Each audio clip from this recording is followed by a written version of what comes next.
Imaginez-vous les années 70. Plus précisément, on est en 1975.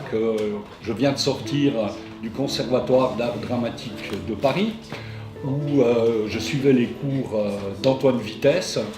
Et avec des amis qui suivaient les cours avec moi, on a décidé, pour fêter la sortie du conservatoire, de créer un événement.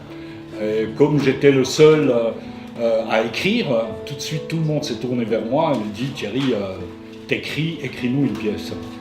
On était dans cette phase de liberté totale après les années 68 où la spontanéité, l'improvisation, toute l'influence du Living Theatre faisait que ce qu'on avait envie de montrer, c'était une pièce libre, libre de hiérarchie, libre de formules toutes faites.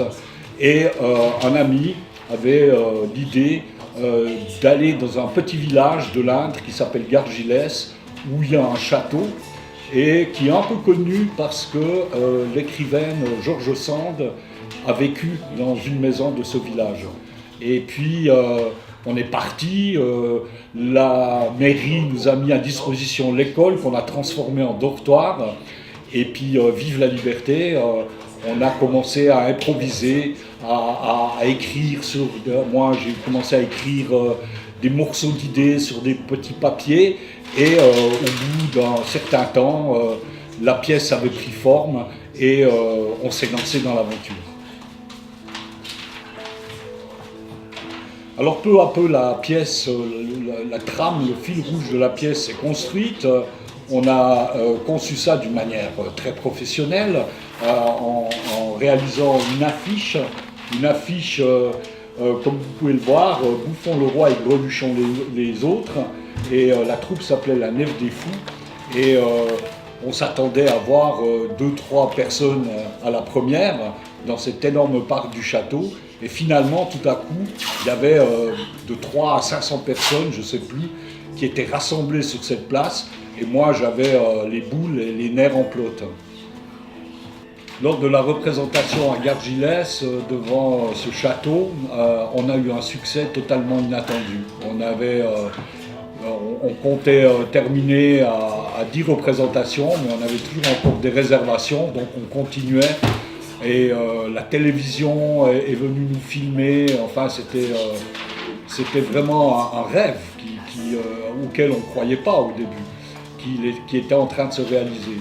Et longtemps après, comme j'avais que tout était pas véritablement écrit en un scénario, mais qu'il y avait simplement des gribouillis d'idées sur des bouts de papier. Longtemps après, je me suis dit ce serait vraiment dommage de perdre ce moment, et j'ai commencé mais je sais pas moi, 5-6 ans plus tard, peut-être même plus, j'ai recommencé à écrire tout ce que j'avais vécu. J'ai essayé de me souvenir des répliques, des dialogues, des actions. Et j'ai tout écrit ça et j'en ai fait un scénario. Un jour, il y a peut-être 3-4 années de ça, je fouillais dans mes affaires, dans mes scénarios, dans mes manuscrits, et je suis tombé sur le scénario du Bouffon, donc de l'original Bouffon, le roi et Greluchon les autres. Et j'ai eu véritablement l'envie de remonter cette pièce à la Belle Étoile. Et il s'est trouvé que par hasard, Philippe m'a invité à boire un café pour qu'on discute de choses et d'autres. Tu te souviens, Philippe? Il y a 3 ans, quand tu m'as invité pour un café. Pour le Bouffon, pour le Ouais. Bouffon vertellen. Voilà. Zou ik dus exact zijn? Exactement, en 2016. Et j'ai demandé à Philippe s'il n'avait pas envie de recréer un spectacle de plein air. Parce que moi, je lui ai dit, j'ai une idée. Qu'est-ce que tu en penses? Et je lui ai raconté l'histoire du Bouffon, et il a été totalement séduit. Et puis quelques semaines après, il m'a téléphoné, on s'est vu et on a commencé à discuter de la possibilité de recréer le Bouffon.